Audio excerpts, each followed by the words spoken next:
The president yesterday, in his remarks, talked about Guantanamo Bay prison, hundreds of millions being spent to keep 59 guys there, flatten our national conscience, but he stopped short of saying that he's actually going to shut the place down before he leaves. Was this and final, sort of coming to terms with the fact that the prison's going to stay open after he leaves office? Well, listen, we have been deeply dismayed at the obstacles that Congress has erected to prevent progress on this significant national security priority. Democratic and Republican national security experts strongly support the president's position that closing the prison at Guantanamo Bay would save taxpayer dollars and make the country safer. A variety of military leaders have reached that conclusion. Even President George W. Bush, who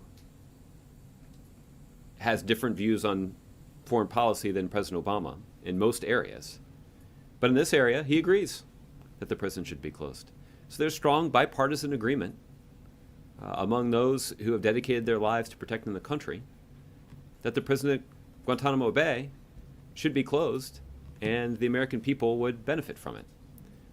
But this is a political situation that members of Congress in both parties, to be fair,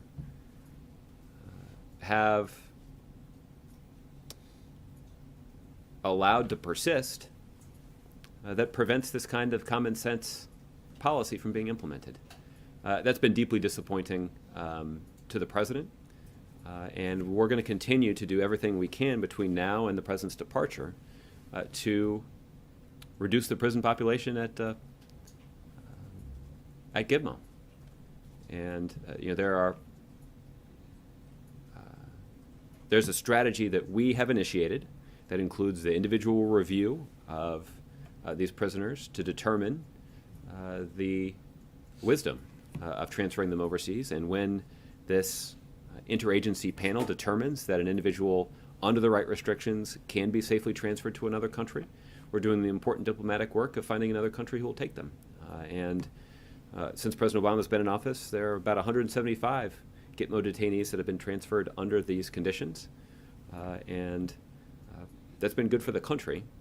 But Congress has repeatedly thrown up obstacles that prevent the successful closing of the prison there.